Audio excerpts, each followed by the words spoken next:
My sister planned her wedding on the same day and time as mine and booked my venue. I called her in tears and she coldly said, "First come, first served." My fiancé took the phone and said, "Then you won't mind if we change the guest list too, including mom and dad." Her voice wavered. "Wait, what do you mean?" That's when the truth exploded. I always thought weddings were supposed to bring people together. I pictured the day for years. Me in a soft lace dress, sunlight filtering through autumn leaves, my mom tearing up as my dad walked me down the aisle to Theo. Simple, cozy, warm. That's the kind of life we were building, Theo and me. Nothing over the top. Just real love surrounded by people who gave a damn. But that's not how it started. That's not how it went at all. I'm Mallory, 34. I run a pottery studio in Asheville, North Carolina. I teach beginner wheel throwing classes a few evenings a week, mostly for stressed out moms or artsy retirees. Theo and I met at a local craft fair. He builds furniture, mostly custom pieces for cabins and lodges. Quiet guy, kind eyes. He's the kind of man who doesn't raise his voice even when he's furious, and maybe that's why I trust him like I do. We'd been planning our wedding for over a year. Set the date for September 23rd, early fall, perfect weather. Booked a rustic venue up in the hills, Fernstone Lodge. It wasn't huge, but it was gorgeous. Wraparound porch, a little pond out back, strung up lights across the courtyard. It felt like us. We paid our deposit, signed contracts, sent out the invitations months ahead. Then, Morella happened. Morella is my younger sister by 3 years, but somehow she always felt older. Taller, shinier, louder, and impossible to compete with. She works in marketing down in Charleston. Lives in a high-rise with floor-to-ceiling windows and belongs to a wine club. Always on the move. Always polished. She and I have had a complicated relationship ever since our parents split. She took Dad's side. I didn't. We didn't fight exactly. Just slowly drifted into this passive-aggressive Cold War where every conversation felt like a competition. We'd text a few times a month. Birthday calls. Holiday cards. That kind of sisterhood. Until I got a call from our cousin Laurel. "Hey Mel, are you sitting down?" I knew something was off instantly.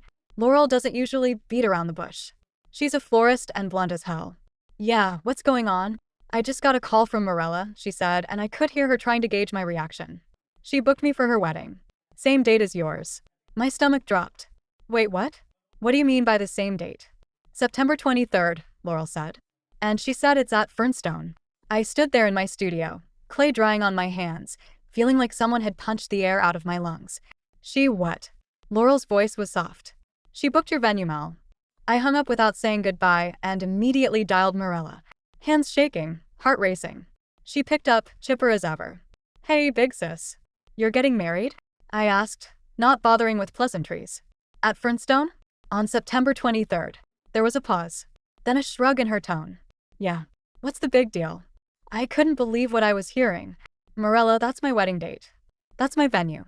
We've had it booked for a year. Invitations have gone out. You know that." "Oh," she said, completely unfazed. "Well, I didn't know it was the same one. I mean, it's not like you own the day." I called and asked if the date was available. They said yes. My mouth went dry. "Did you not ask why it was suddenly available when you knew I was getting married that day? We've been talking about this for months." She gave a breathy laugh. "Look, Mallory, it's not personal. First come, first served. It's just how it worked out." My eyes filled with tears, part anger, part heartbreak. "You stole my wedding venue," I whispered. She sighed, like I was being overdramatic. "I didn't steal anything. I booked what was available." Theo walked into the studio at that moment. He saw the look on my face, took the phone right out of my hand. "Morella," he said calmly, "what the hell are you doing?" There was a beat of silence. "Hi, Theo," she said lightly. "I don't know what Mallory told you, but I didn't do anything wrong. You booked her venue. Same day. Same time. You call that nothing?" "It was open," she repeated, a little less confidently.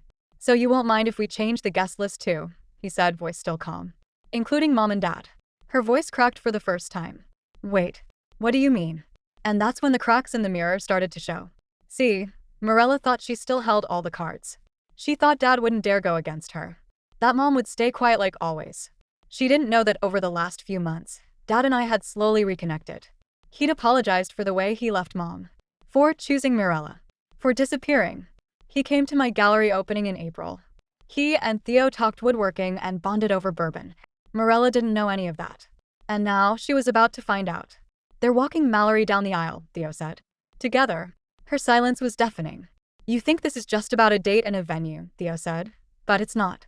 It's about every time you've treated Mallory like she doesn't matter. Like she's second place. Well, she's not. I stood there, frozen, tears streaming down my face, listening to my fiancé defend me like I'd always wished someone would. When he hung up, I didn't say anything. Just wrapped my arms around him and sobbed. The fallout came fast. Morella sent a flurry of texts. Apologies that didn't sound like apologies. Excuses. Then accusations. You're blowing this out of proportion. Why do you always make yourself the victim? Maybe if you weren't so passive, people wouldn't walk over you. Then came the worst one. This is exactly why Dad left. I didn't respond. The next morning, the venue called. Marcy, the owner, sounded miserable. Mallory, I am so sorry.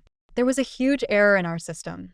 Your reservation was marked inactive after some database migration. When your sister inquired, it looked like the date was free. She came in person, insisted on booking quickly, and she offered to pay double.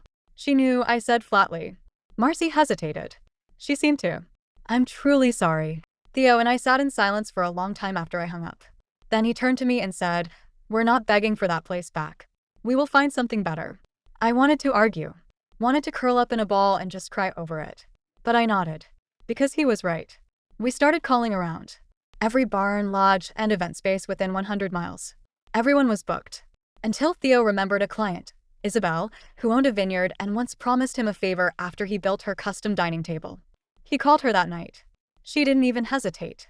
Of course, she said. The weekend before is wide open. You want the whole property? It's yours. I cried again. This time, they were grateful tears. We sent out new invitations with a simple message. Due to a scheduling conflict, we're moving our celebration 1 week earlier. Same love. Even more beautiful place. Can't wait to see you there. Most guests understood. A few even said it worked better for them. As for Morella, we didn't invite her. Mom didn't want to talk about it, but I saw the look in her eyes when I told her. She'd always hoped we'd find our way back. I think part of her still does. But for now, this story isn't over. Not yet. And Morella hasn't made her final move. But neither have I. The week before the wedding arrived like a freight train. Between switching venues, updating vendors, reconfirming RSVPs, and handling my nerves, I barely had time to breathe. But underneath the chaos, there was this strange peace too, like things were finally real. Theo and I were pushing through it together, and that meant more than any venue or seating chart. What I didn't expect was Morella showing up in Asheville. It was 3 days before the wedding. I was at the studio, trimming mugs for a last-minute order when the door opened. I looked up, expecting a student or maybe Theo with coffee.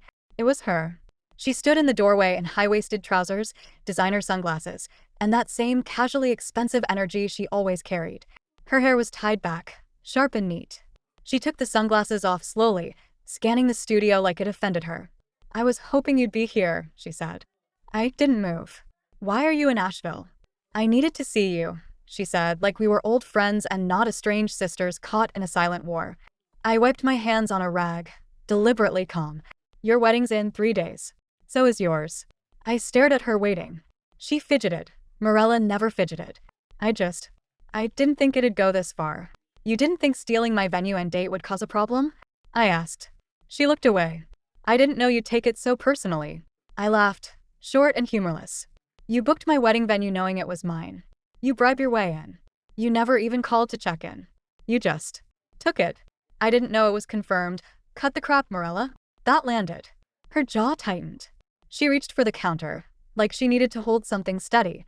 Okay, fine. I knew it was yours, she admitted quietly. But I needed that venue. Damien's family could only fly that weekend. It was the only place that fit our budget and didn't require shuttling people from 3 different hotels. So you made a choice, I said. You chose your convenience over your sister. She didn't deny it. Instead, she gave a bitter little smile.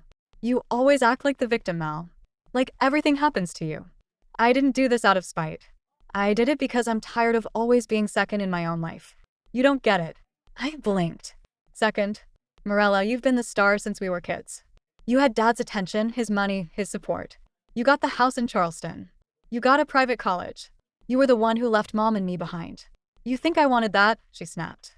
You think I liked watching Dad implode our family and being the one he leaned on because you wouldn't talk to him?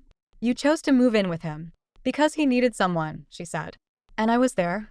But I paid for it every single day. She looked up at me then, her voice lower. You think Dad's this changed man now. Maybe he is. But back then? After the divorce? He was a wreck. Drinking. Guilt-tripping me. Saying Mom destroyed him. I had to manage him while still pretending everything was fine. You got to be with Mom. You got to be a good daughter. I was 17, I said. You think any of this was easier for me? We stood there in the thick of it. 10 years of unsaid things, festering. She leaned back against the wall, arms crossed. I didn't come here to fight. Then why did you come? She hesitated. For the first time in years, she looked unsure. Because no one's returning my calls. Mom won't answer. Dad told me he's going to your wedding. He's bringing her. I nodded slowly. That's right. He hasn't talked to me in 3 weeks. I didn't know what to say. Part of me wanted to rub it in. Part of me still felt like a little girl who used to braid her sister's hair. I know I messed up, Morella said, softer now. But I didn't think it would blow up like this. I thought it'd just be another drama. We'd yell, then get over it. We're not 17 anymore, I said. We don't bounce back like that. She laughed bitterly. No. I guess we don't. There was a long pause. I haven't even picked up my dress, she muttered. I don't even want to go through with it right now. That caught me off guard. What do you mean? She waved a hand. Everything's a mess. Damien's been cold. Distant. Snapping at me in front of his friends. His mom won't speak English around me. It's like I'm marrying into a club I wasn't invited to. Then why are you? She shrugged. Because I already paid for the cake. I gave a humorless laugh.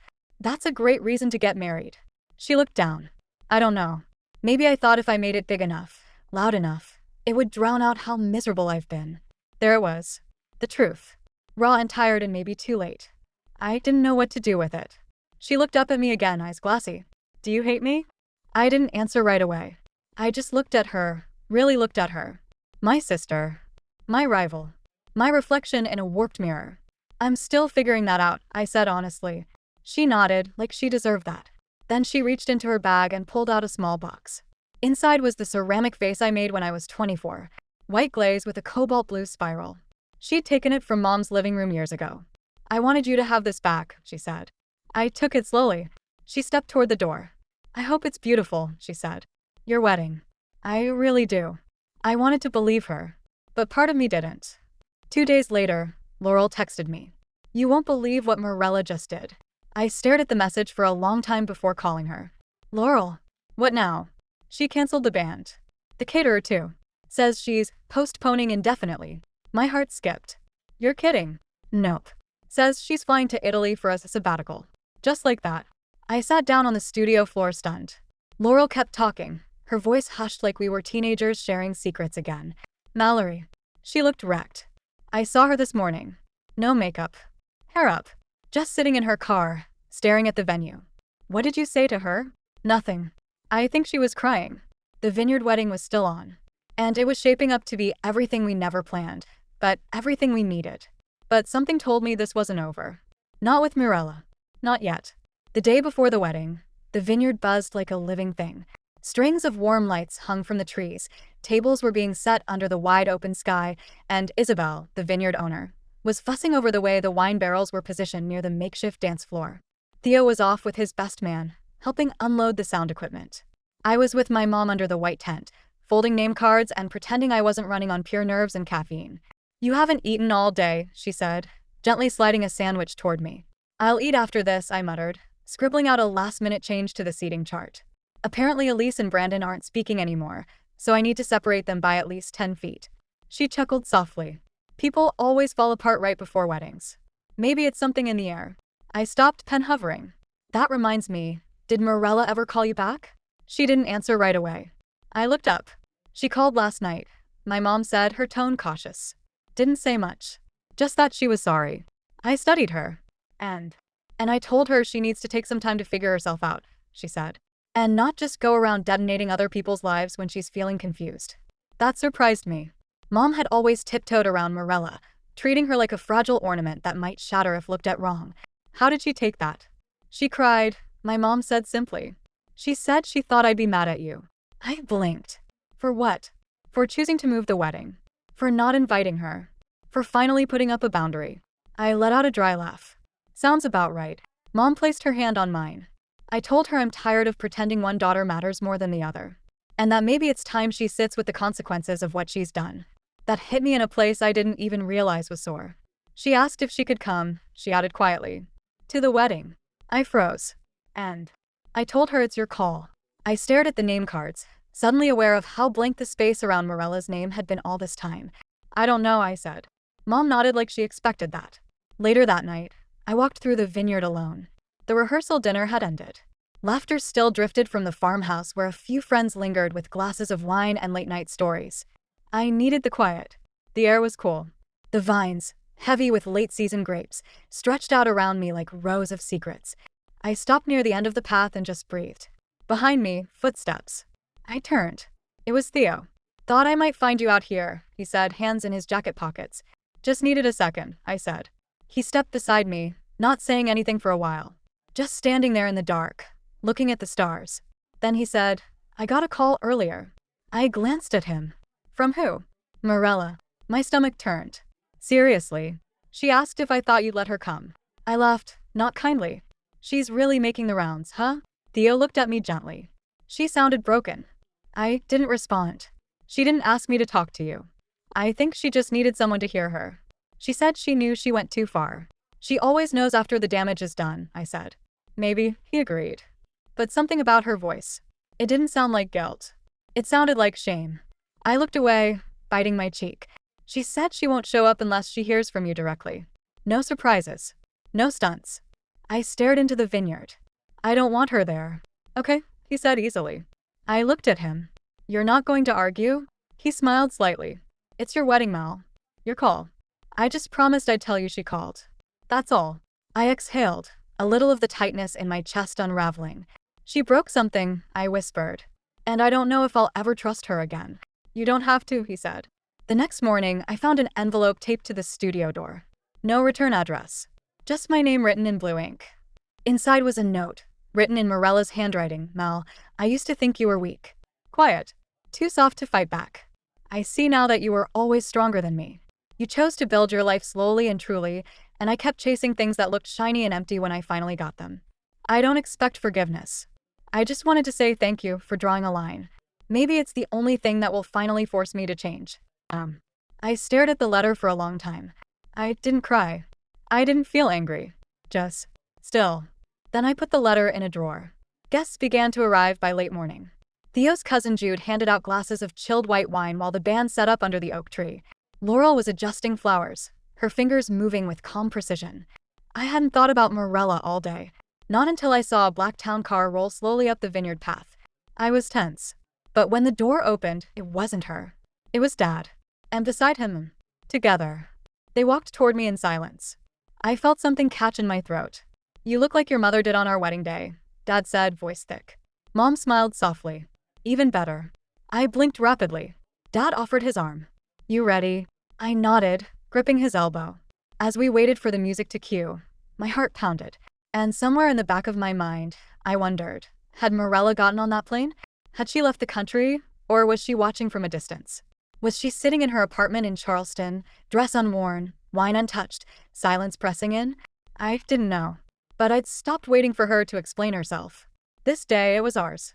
And as the first notes of the violin floated through the vineyard, I took my first step forward. The wedding was everything I didn't know I needed. The ceremony was soft and personal, full of laughter and tears. My voice cracked when I read my vows, and Theo held my hand so tightly I forgot anyone else was there. The breeze was gentle.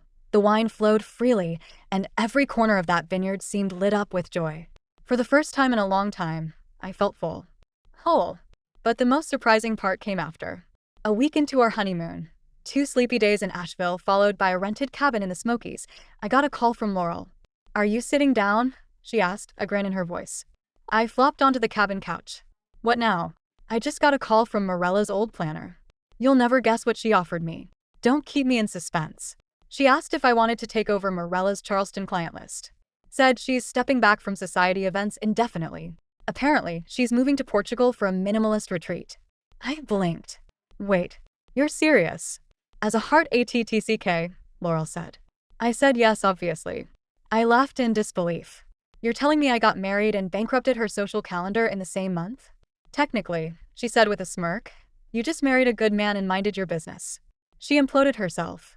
I leaned back into the couch cushions, a slow grin spreading across my face. Poetic.